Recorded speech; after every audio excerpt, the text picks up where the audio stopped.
Hey friends, Brian back here at it.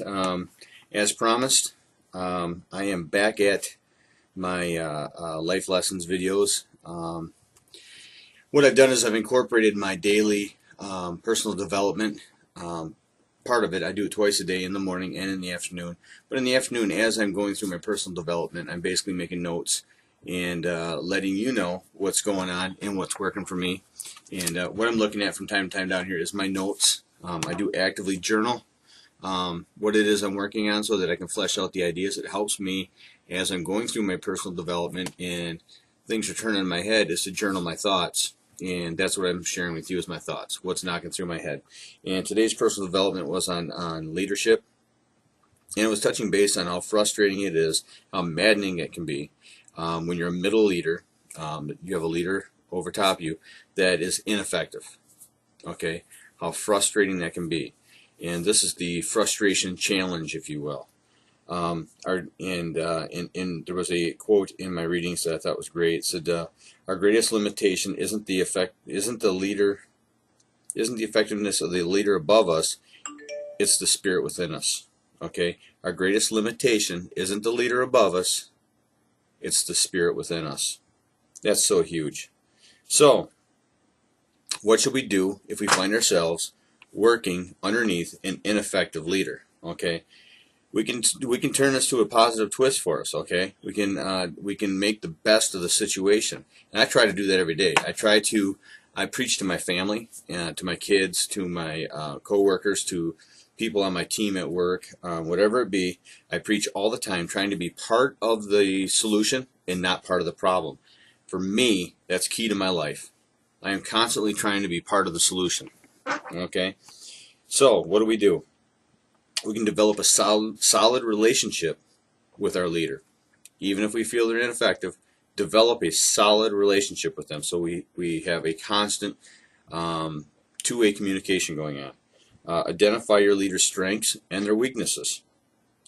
Commit to adding value to your leader.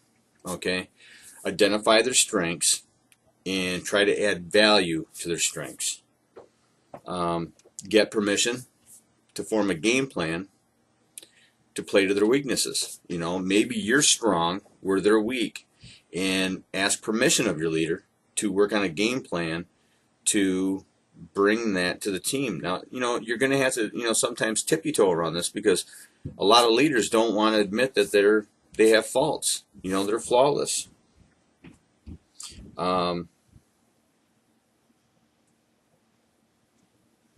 Expose your leader to leadership growth. Okay, I know I'm actively in personal development all the time, and I would have no problem sharing with a leader above me what it is I'm working on and what it is I've learned. You don't necessarily have to say to them, "Hey, I'm doing this, and I think it could help you because you're weak." No, just expose them to the idea of personal development in the teamwork area, in the leadership area. Okay, and then last in most is to publicly affirm your leader. Huge. You should be constantly singing the praise of your leader, not telling people where they're weak, not complaining about your leader, not pointing out their faults. No, you should be your leader's biggest cheerleader. Okay, showing your support for what your leader's doing. Okay, now if you've done all these things, okay, what's going to happen is there's no downside.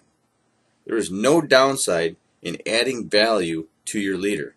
There's no downside to adding value to your team. Okay, and you're going to get recognized for that. Okay, some of the ways you're going to be recognized, people are going to recognize your talents.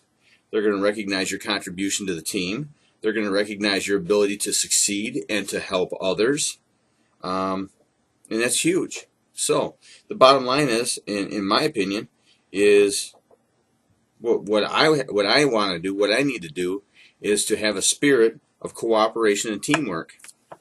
Guys, if you do all these things, you can't help but win. Okay, Zig Ziglar says himself, you want to succeed in life, help more people. That's it. It's so gratifying. Tell me you haven't helped somebody along the way and felt huge gratification for doing so. That's what I got, guys. 5 minutes. I've rambled on enough. Name's Brian Davis, Coach BLD at BrianDavisFitness.com. If you've liked what I shared today, share it with others. You guys have a great day.